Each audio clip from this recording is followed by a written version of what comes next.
Hey everybody, welcome back to the Badgerland Birding Podcast, bringing you birding news and stories from the Badger State and beyond. Today we're with Kirsten Hines, who wrote the Birds of Florida book that is just out this month, and they sent us some copies to check out. So we're excited to have her here to talk about her new book. How's it going?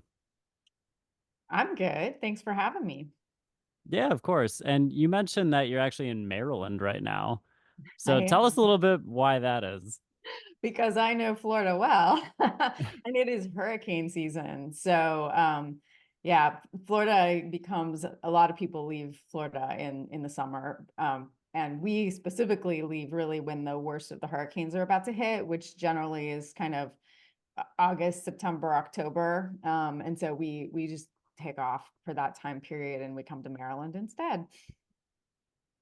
How do the I birds think that's handle that? fair. Yeah, it's a good spot actually. It's a good alternative spot and it's not too far from Cape May, so there's lots of good birding around here as well. For Yeah, how do the sure. birds handle those hurricanes?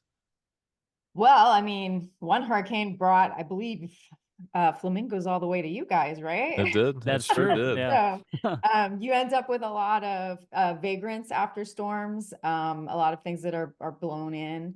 And so it can be pretty good birding right after a storm. But yeah, you have to really worry about the birds because a lot of them are pretty exhausted and get blown places they don't necessarily want to be. Some of them may benefit and get where they would need to be faster. But yeah, and then the other problem with hurricanes is right after a storm, all the vegetation is denuded. There's like not no Mm. food for them. And so that's the other challenge. And I do a lot with gardening for wildlife in South Florida specifically.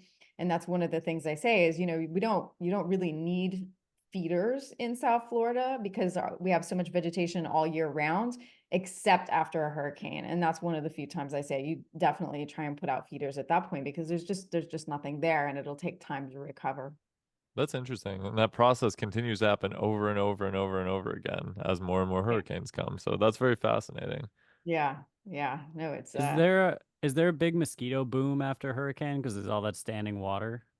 I mean, the mosquitoes tend to be more seasonally, like we have a lot more mosquitoes in the summer than in the winter. But of course, the hurricanes are coming in the summer, right? So there's if there is standing water for quite some time, it can give them a boost. And there's a lot of mosquitoes out in the wilderness areas anyway. The difference is in the cities, they tend to spray and keep it at bay, and there's not a whole lot of standing water. People are pretty conscientious about it, but it can be hard to be on top of it after a storm. And then it also, not that I'm a proponent of the spraying because that's not great for the birds, but that is also when they can't do it, and so you tend to get more mosquitoes in the cities at that point as well. This may be kind of an odd question, but is there any benefit to the hurricanes coming through for the ecosystem, such as a burn wood for some of the forests and areas like that?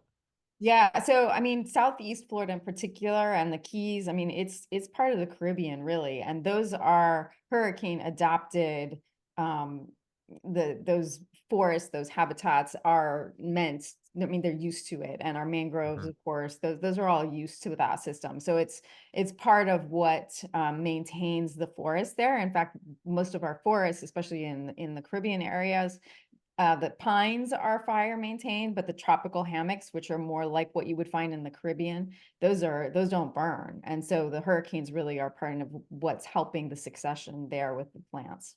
That's very fascinating. You could have the prescribed burn and then the prescribed hurricane on the other hand. So There you go. That's right. But Yeah. actually, hurricanes are part of what brought over a bunch of our tropical species down in the South. We have there's a snail, ligulous snail, looks like a little gem, really. They're very colorful. Collectors used to be very into them. And each little hammock, which is what we call our tropical forests in South Florida, had a different color form. And those Ooh. probably came from Cuba on a hurricane because it's Cuba and South Florida are the two places where that particular snail occurs. Yeah, that's very interesting. Yeah. Can you tell us a little bit about how you got into birding? We'll kind of lead up to, what brought you to the book, but what really started your journey with birds and that? Yeah, it's actually kind of interesting because I would say I've been a wildlife watcher forever, but I was not specifically a birder for a very long time. And even now I am not kind of the classic birder. I don't have a list, which sometimes I'm like, well, that's a little too bad because I Oh, have I think traveled you have a a list. lot around the world, and yes, Florida too. But I don't have I have, if you ask me how many birds I've seen, I have no idea. Like I couldn't tell you. The best record I have is going back through my photos and seeing what I've got photographs of, which of course there's a bunch I've missed, right? So, but what really got me more into looking at birds specifically is I do a lot of work with conservation and wildlife gardening, and I kind of came more into the bird world, particularly from that angle as kind of almost like a gateway drug to nature. And it's particularly in really densely urban areas like Miami, trying to convince people to garden for wildlife and use native plants and reintroduce nature into the city. It's the birds that most benefit. But also, there's a lot of, we have a lot of Hispanic, like Latin American and Caribbean cultures that are in Miami. And a lot of those people are scared of reptiles and amphibians and so forth. And so you're not going to convince them with some of those. And most of the mammals that you're going to see in the city are things like rats, right? Which who wants that? And so birds are something that people can get really behind and can start thinking more widely about nature. And so that's kind of how I got more seriously into birds. Is from that angle. And so even now I wouldn't tell you I have a spurt bird. I don't keep lists. When I go to a place as a photographer, I'm much more into quality encounters with individual species than quantity. I'm not one that's going to go running out to make sure I've seen everything there. But having said that, I became very involved with the birding community in Miami in particular. I was put on I was volunteered to be on the board at Tropical Audubon Society, which is our local Audubon chapter, before I even knew there was, more than one type of wren in the world, right? So I was like, wait, what? And so I was playing catch up and, feeling constantly like, oh, I don't know what's going on.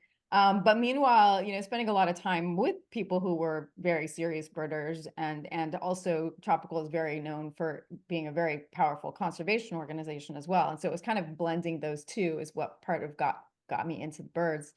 And then also, Miami, finding an environmental community in Miami is a bit tough.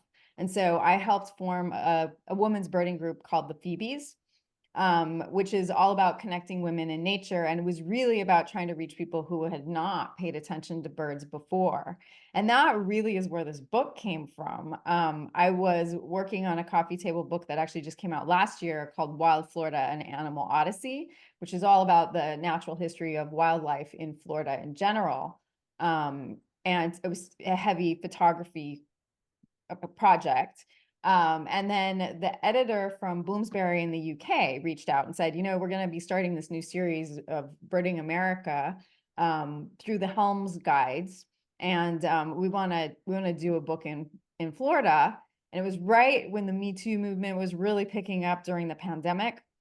And he's like, and we want to diversify. We want to have, not the same old suspects, just tend to be white older males writing all these books. And he just wrote to the general information line for the Phoebes, like, do you have somebody there who would be interested in doing this? And of course, I was already traveling all over Florida taking photographs for this other book. And so I was like, yes, I'll do it. And so I took the project on at that point. And so it very much is, kind of my intro into birding. It was also kind of where this book came, and working on this book also really intensified kind of my engagement with birds and birding as well. So what was kind of the process of doing that? Because obviously, there's a lot of pages in this and there's a ton of birds in Florida. What was that undertaking like? Where did you start? How did you decide to structure it? There's like so many questions I have that go into something of this magnitude. Yeah. Well, I mean, partly it is part of a series, so there are some limitations, right? Like the structure was already there. They gave me, we want between this number and this number of species, and we need descriptions of the habitats, the top birding locations. So they gave me kind of the general parameters of what needed to be included. And then, of course, I spent a lot of time studying other ones in the series to see sort of what were the expectations. And then it is a bit interesting. When I started the conversation with the editor, I was talking about, like, what are you looking for in this book? And I hadn't seen the series yet. And he was like, well, what the average tourist could see in a couple of weeks in visiting Florida.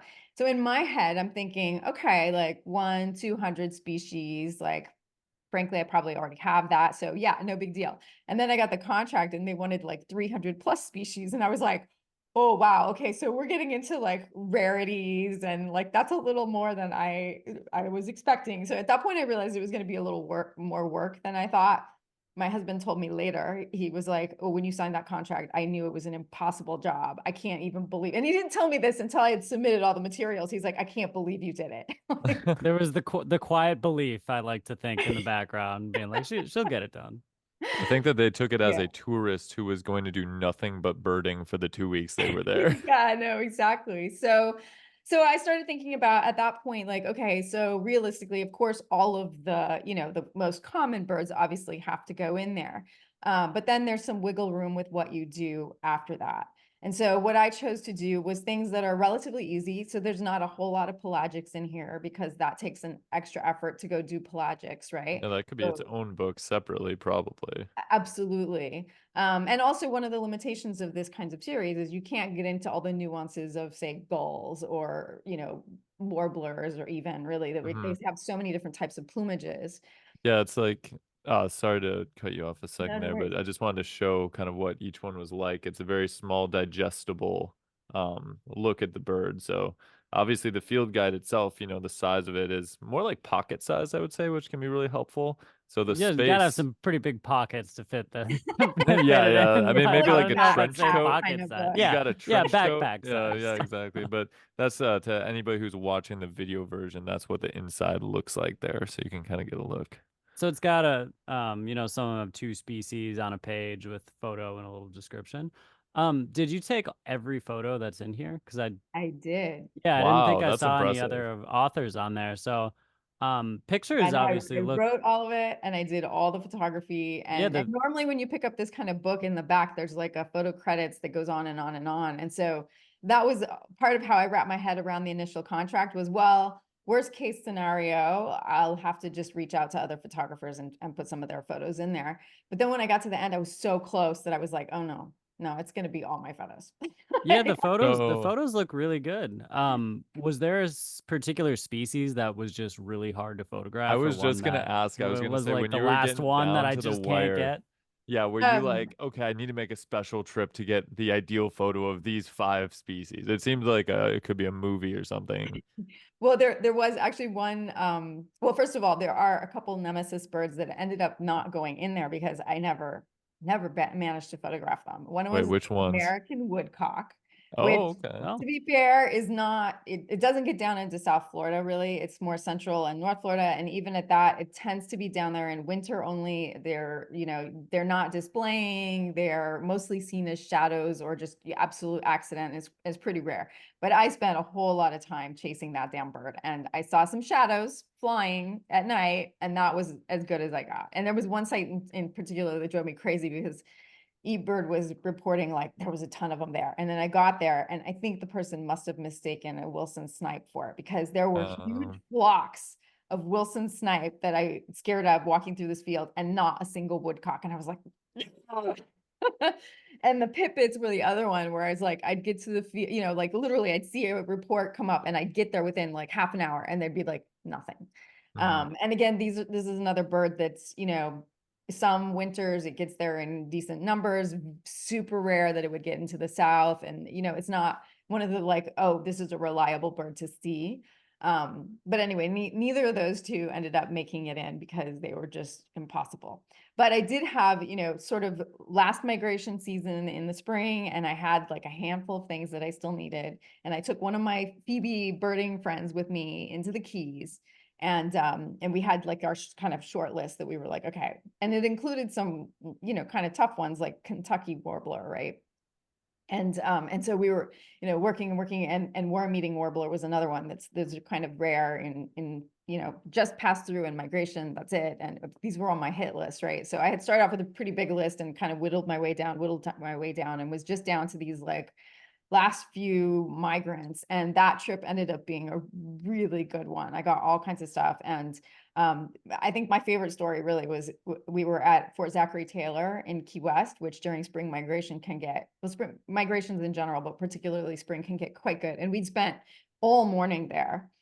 And we were like, well, I guess we have to give up on the Kentucky. And we get in the car and literally she starts backing up and then she's like, and she hits the brake, and there in the median, right in front of the car, was the Kentucky. And I still have my camera in hand. I'm like, great. I like jump out the door and I get my shot. And then the bird disappears just like that. And it was like, oh, like, okay. So there was, you know, a couple of incidents like that. And then actually the Swainson's warbler was one that I was pretty much like, okay, that's not going to get in the book. It's just not happening. Yep, there's the Kentucky. And he's nicely posed too. I mean, you know, one of the challenges actually with this book was trying to get the identifying characters to show, right? So a lot of them, I'd spend hours with the same bird, especially the ducks actually, because you'd want to show the wing patch, right? To be able to show the difference between an American black duck and a mallard, for example, or a green winged teal, even to really show that. And I'd have to just sit there and wait and wait and wait until they would, you know, show that little patch. But at any rate, shortly after that trip where I managed to fill in a bunch of these migrants that were like kind of the last ditch, like if it's going to make it into the book, this is it. I was on a Phoebe's walk in a cemetery in Fort Lauderdale. And somebody's like, what is that bird? And Patty Cunningham, who's a great birder in South Florida, she looks over and she's like, that's a Swanson's warbler. And everybody was like, oh my gosh. And, you know, she's like, that's so rare. Like I have clients that never see them and it's a really big deal. And it was really hard to photograph. I ended up bailing on the rest of the walk and just sitting there and sitting there through a rainstorm. And before I finally got a photo where it was like, you know, it was a decent photo. So I spent a lot of time working on that one, but he just kept working the same area. So I just kept working the same area with him until I finally got it. And I think that's definitely the challenge too, because it's one thing to catch a glimpse of a bird or to hear it, but to get a photo and then a photo that's actually, I mean, a lot of these look like they're pretty much point blank identifiable, showing ID features is another thing entirely. Is that Kentucky warbler through a windshield? Or did you get out So and get it? Okay, I was yeah, gonna no, say I that's managed to remarkably get out. clear. Here's the Swainsons. Yeah. Yeah. What camera do you use? So I'm using a Canon, and I actually, for this project, I switched. I had been using a mirrored camera before, but I switched into the mirrorless system for this, in part because I needed a much longer lens in order to get close to these really small birds. And so I now have the R6, and I pair it with the 800 millimeter. That became kind of my go-to lens for this project. Nice. Which is interesting because the wildlife book that I had done just before that, my go-to was the 100 to 500, and I was using the mirrored system.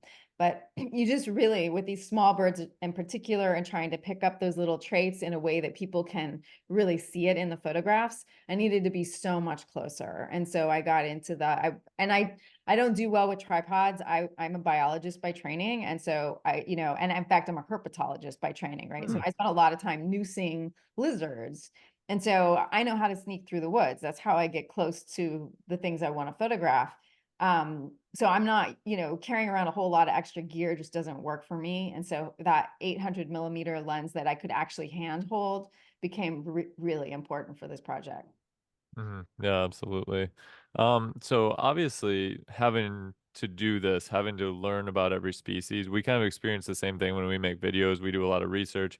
How much knowledge did you feel like you gained after doing all this compared to before? Where Oh my you gosh. just like you came out of it completely mentally, fit and strong in the bird knowledge department. Is that how it went? Well, I think to some degree, I'm like, you get this glimpse of what you don't know, right? And so even after spending all this time learning all this stuff, I still find myself being like, oh my gosh, there's so much more to know, right? But yeah, absolutely. I learned so much doing this, and particularly, for example, shorebirds in their non-breeding plumage, so many of them look so similar. And when I first started really paying attention, I knew kind of the most common ones, right? But then I'm like going to these sites where they really, they're all there in the winter and they're all next to each other, or at least they're all on the same beach, but not necessarily next to each other. So you don't get that good size comparison. I mean, I was cursing those shorebirds up and down. Like, and I'm like, every ID, anything I could do. But I certainly am much better with them now than I was when I started. You mentioned the book got released in the UK first. Do you feel like there's a big demand to learn about American birds like in Europe? Well, so this was put out by the UK Bloomsbury. They're the Yep. ones that acquired the book. And so I think the idea is, yeah, most of this particular series is countries. Like if you look it up, it's like birds of Thailand and birds of Hmm. Cambodia, birds of the Middle East. That's most of what they do. So this is a very new angle for them. And I think initially they were thinking this was a series for Europeans and particularly for British, right? There's a huge birding culture in Britain, even more so than here, and a long history of it. And they travel a lot. The birders there travel a lot. And so I think initially it was targeted for that. And I don't know if it always was intended to be marketed here or not. But as I was talking to the editor and saying, yeah, well, Florida is a bit of a hot spot also for birders in the United States to go to, because they can get a lot of Caribbean species in Florida that they can't get elsewhere. And so then and like I said, I don't know what the plan had been, but as we conversed, he was like, oh, well, okay, we should be doing it there as well then. So, and maybe the whole series is intended eventually for both places. Gotcha. That's cool. What has been the reception like so far? Well, it's just brand new off the shelf. So I don't know. I haven't had many people look at it yet. So you tell me, is it I was working? gonna say, Derek, how do you receive it? I'm impressed knowing you got all the pictures yourself and, compiled the whole thing. Like I feel like looking at it as one person's volume of work is so much more impressive than thinking of it as like a collaborative thing. Because this is kind of like a journal of, I'm assuming, years of your life in Europe getting and photographing these pictures. So it's Well, pretty cool. actually, one of the Quite an challenges is, accomplishment. yeah, it was just a couple of years is all I had for the contract. So yeah, that was what, my husband kept saying is, this is a lifelong project. You can't do this in 2 years. What are you thinking? Is there a picture that you got other than the ones you mentioned that you were like, that one is spot on? You just like went out and you took it and you were like, I never need to take another picture of that bird again because that was ideal. Well, I certainly would never say that because I like capturing behaviors as well, which obviously is not reflected in this book. But so I would never say, oh, I never have to photograph that bird again.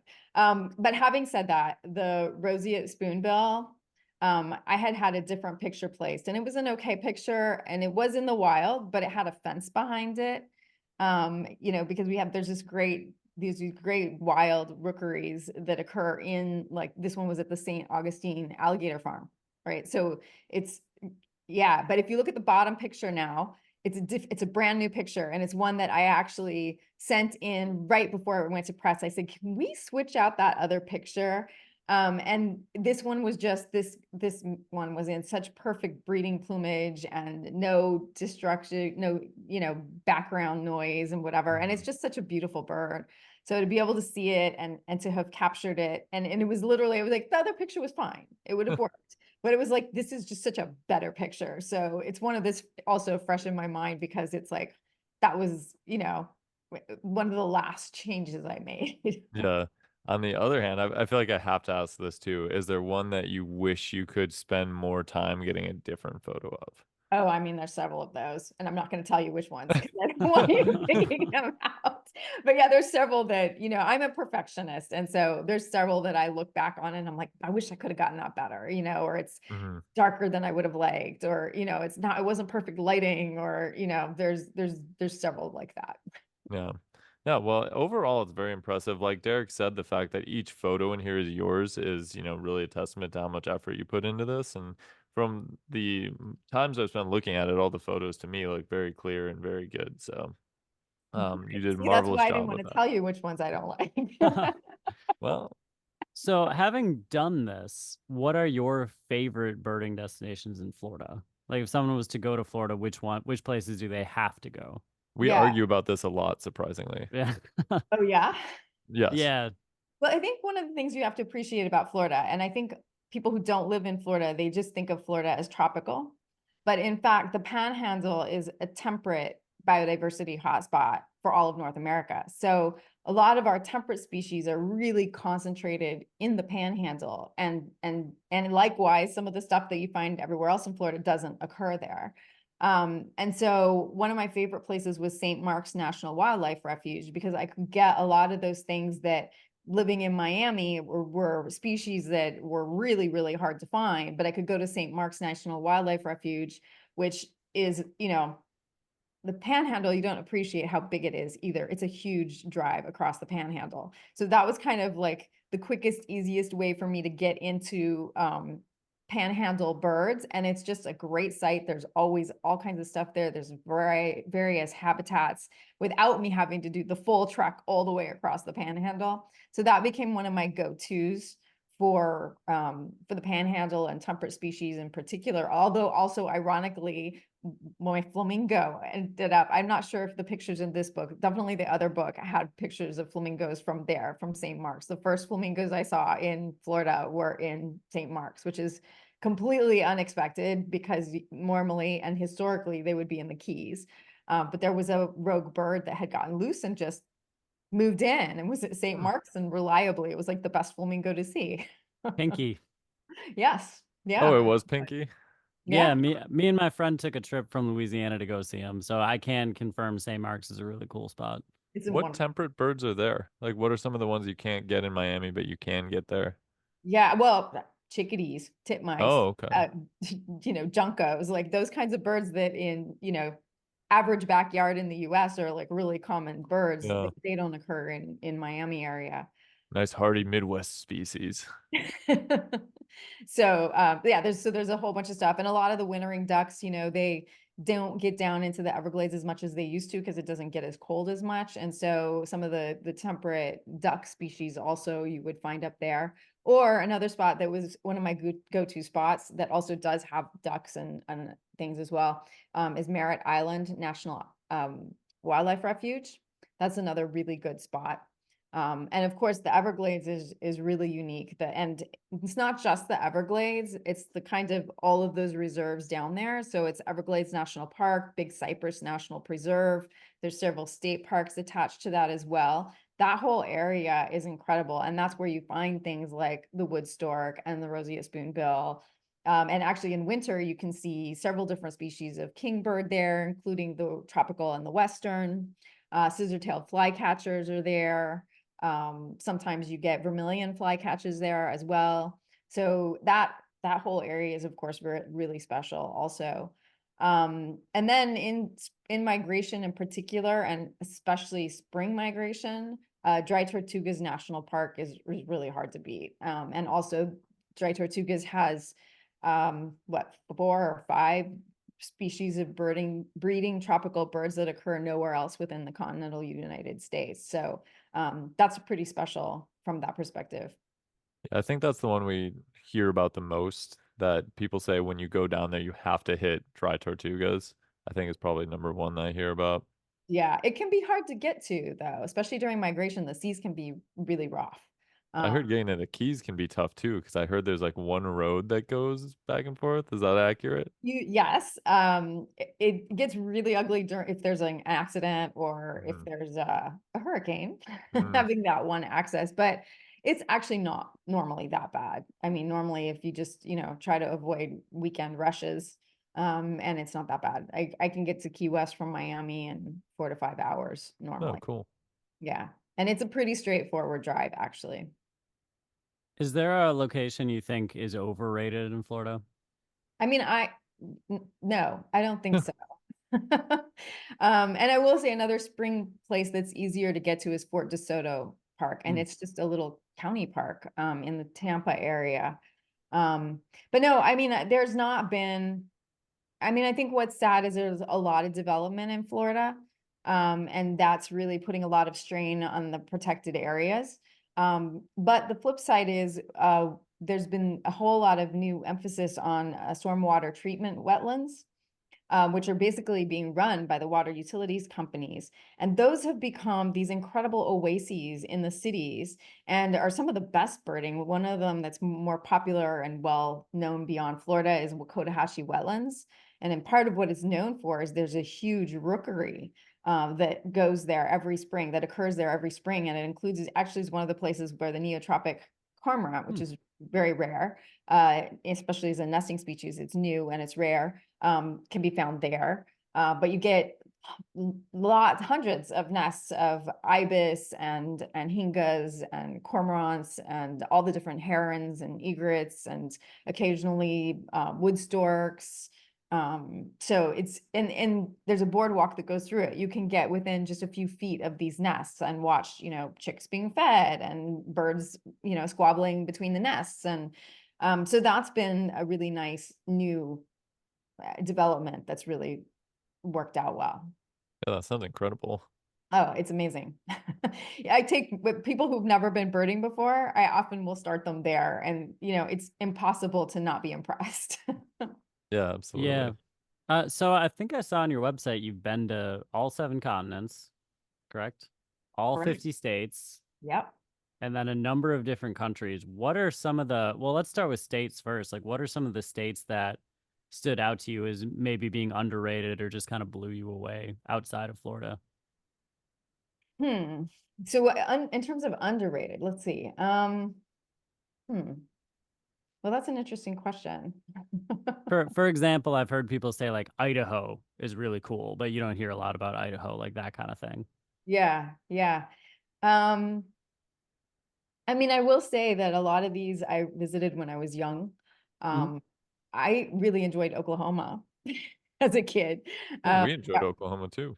yeah, I got really into following the Indian stories and the prairies and seeing prairie dogs and everything. So that's probably one that was unexpected. I'm originally from Washington State, and I I just love Washington. I mean, I unfortunately don't do well in cold weather, so I don't know that I'll ever be able to live there again. But I love Washington. I feel like it's really diverse and it does get some credit, but I feel like it's a little bit underrated also. Um, I think what I feel else? like it just gets lumped in as the Pacific Northwest. People Yeah, like, it's the Pacific Northwest. It doesn't yeah, get the specificity credit. exactly, exactly. But it's so diverse, I mean, it's got a little bit of everything. So, yeah. I mean, I'm totally biased, but I think Washington's probably my favorite state. I get that. We did a pelagic birding trip out of there maybe a month ago. So we Okay. have a little just a little experience, but we enjoyed our time there as well. Yeah, we were in the southwestern part, so we didn't get to explore the interior really or Seattle area or anything, but And you we didn't did make get it to out there. the Olympic Peninsula then either, huh? No. Oh, We that's a we I really wanted more time to explore, but yeah, unfortunately we didn't well, have it. you'll just have to go back. Indeed. probably actually, yeah, that would probably does merit going back. I wanted to get back to the Florida stuff for a second because Florida is obviously a very interesting state in terms of the ecology due to the fact that so many non-native species are there now. So that brings up interesting problems ecologically, of course, but it also brings up interesting opportunities for birding because people can go see naturalized species that they can't see anywhere else. What are some of the top species that are actually non-native there? Or naturalized that people should try to see if they're in Florida? Yeah, I mean, so Miami is one of the hot spots for those non-native parrots. There's been over 20 species recorded, and a lot of them are naturalized. And I have to say, even as a resident, and I am certainly partial to the natives, and I am definitely one that promotes, planting native and supporting the native, and not so much the non-natives. But nonetheless, if you're driving down, our main US 1 highway through the city, and a whole flock of blue and gold macaws come overhead, it's really hard not to be impressed. Yeah. So we have a lot of parrots and 2 species of macaws, and not just in Miami. There's certainly other areas where they're established as well. And some that I didn't even, until I started working on this project, I didn't realize that non-day parakeets, for example, were established in Tampa and further north on the southeast coast as well. I hadn't encountered them before, but starting to look further afield, it was like, oh, this is a species that's really around as well. So those are I mean, I love the parrots. The parrots are kind of Mhm. cool. Another one that is a real draw in the Miami area is the red whiskered bulbul. Oh Mm. yeah. And it's a beautiful bird and it's very impressive when you see it. Yeah, absolutely. Is the swamp hen down there originally non-native as well? Or is that a native species? Well, so we have our purple gallinule and we Mm-hmm. have, the coots and um, but the one that looks most like is the purple gallinule, and we do have the gray-headed swamp hen, Yep, and that's the that is one. non-native. It has naturalized and it is spreading, and it is a problem. It's like a And it's not disease. nearly as pretty as the purple gallinule. It's much bigger, and of course, it's a little more aggressive. But it's definitely become quite widespread. Yeah. What's the Tons of situation down there with doing anything about those non-native species? Is there any effort to remove them, or are they kind of just dealing with it, preventing the Well, spread? there's a huge effort to remove non-natives, of course, but there's limited time, money, and resources. Mm-hmm. And, we have things like pythons to Oh control. yeah. So often things like, the gray-headed swamp hen, they get overlooked. And part of the problem is, I mean, Florida, Hawaii, and Australia are like the top three places for non-native species in the world, right? So we are inundated. And so part of the problem is that we've got our hands full. And how do you identify what's going to be the next big invader? That's a problem, right? Because some of Mm-hmm. these, are not really not that they're helpful, but they're not necessarily harmful either. Unlike the python, which is doing all kinds of damage, right? So trying to figure out like, well, what are we paying attention to? Where are we spending our management money?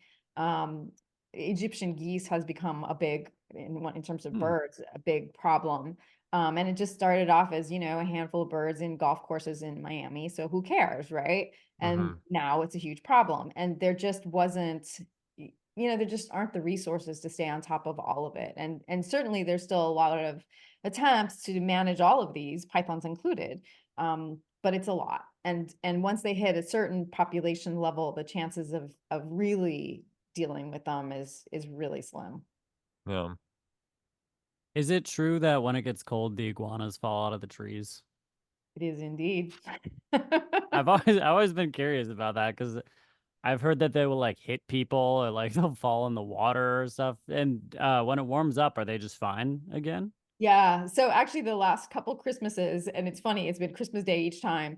One, it was really cold inside. And so one somehow managed, well, we leave the doors open in the winter, right? Because it's nice, cool weather, right? So we leave the doors open. So, and the first thing I discovered was like a bunch of ornaments on the Christmas tree were broken. And I was like, well, that's weird. What's going on? And then I went to where we had our poinsettias and I realized hiding amongst the poinsettias was a big green iguana that had come into the house to stay warm. So that happened one Christmas. And then the very next Christmas, we had a cold snap and I opened the door and there on the sidewalk, there's like, a green iguana looking dead. And it's because it was cold that day. So yeah, they do. I mean, their temperature is dependent on the ambient conditions. And so if it gets too cold, it can knock them back. If it's too cold for too long, it will kill them. But if it's just a relatively brief or not quite cold enough spell, then yeah, they'll just kind of pass out for a little while. And then when it warms back up, they come back to life. Just a little nap. Yeah, Yeah. exactly. Just a little nap. They're non-native, correct? Yes, Very. absolutely. Dang. And Are we have they multiple species of non-native iguanas, actually. The green iguanas are the ones most people are familiar with, but we have others too. are they a bigger problem than the pythons, or are the pythons a bigger problem? The pythons are the big problem, because most of these non-native species actually are concentrated in the cities.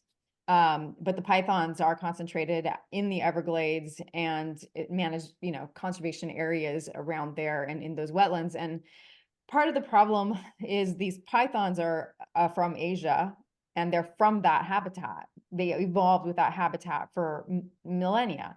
Whereas in South Florida, we had some major changes in the geography. And so the Everglades actually is a relatively new thing. It's about 5,000 years old. And so our native wildlife that lives in the Everglades are things like deer and bear, and they're not used to that kind of habitat. So in fact, the pythons are better equipped to be in that habitat than a lot of our native species, and they're doing incredibly well. That's part of why they're thriving. And so that's part of the issue. They're in these natural areas. They have no natural predators really. And they're just out of control. And they're also really hard to find. I mean, it's not easy to travel around these flooded wetlands at any time of year, and so they hide very well. So yeah, and they're eating everything. They're just Yeah. eating everything. I've seen some pretty crazy images of some of the sizes of the pythons that people have been able to pull out of there, and it's pretty Yeah. crazy. Yeah, no, absolutely. I got to go out with the Big Cypress National Preserve research team that was working on pythons when I was an artist in residence there.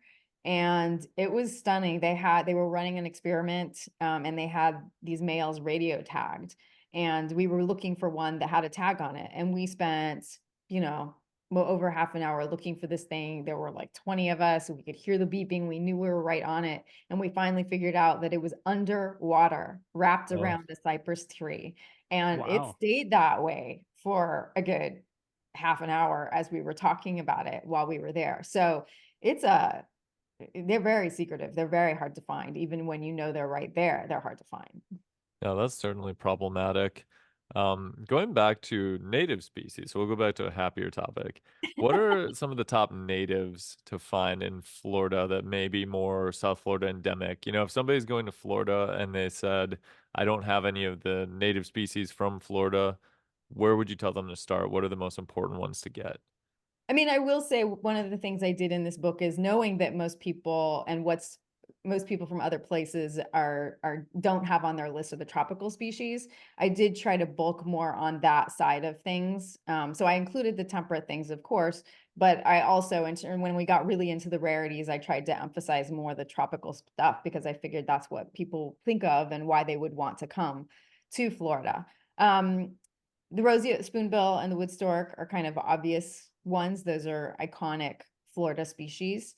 The great white heron is Hmm. lesser known. It's only breeds really in the Keys globally. Oh, And it's gone back and forth between being considered its own species, or is it just a white morph of the great blue heron? But in interesting. fact, there's a lot of evidence that it is its own species, and the IUCN acknowledges it as its own species. So that's one that you can really only see in South Florida and particularly the Keys. So that's one that I would certainly put on people's lists.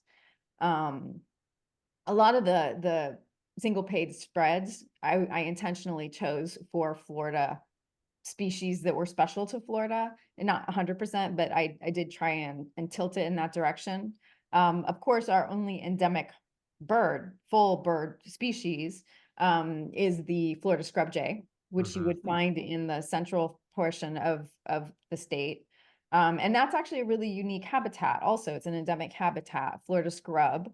It's essentially ancient dunes that have become this kind of scrubby habitat stranded in the middle of the state. And there's a whole lot of endemic species like this Florida scrub jay that only occur on that particular habitat type. That's very cool for sure. Yeah.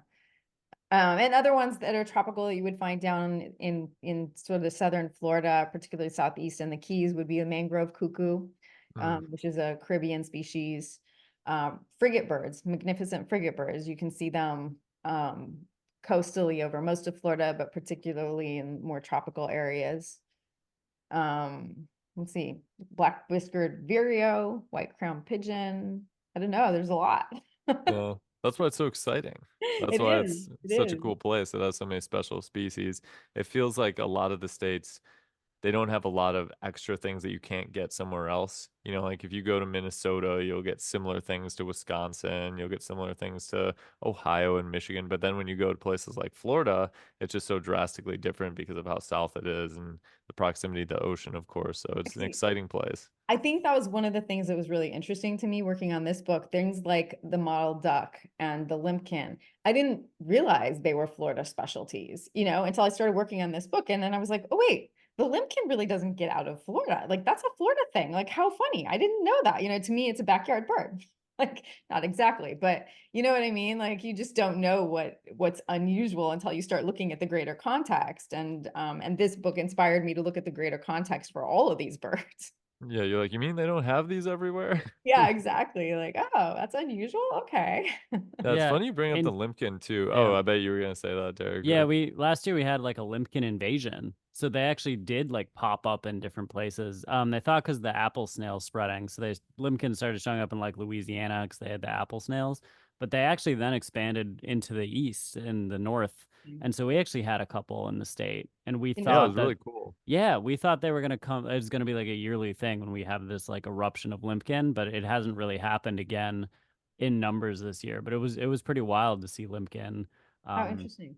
an hour away from where I am right now. And then some people had them trying to stay through the winter. So they had pictures of Limpkin with ice and snow in the background. And I don't think it ended well for some of those birds, which is maybe Oh, I why we don't imagine have a not. new crop. But yeah, it was really interesting. Well, actually, kind of going back to the non-native native Hmm? thing, with the limpkin, the non-native snails, we have apple snails that are native, but we've also have introductions of non-native apple snails that have come into Florida. And the limpkins have actually benefited from that, as have the snail kites.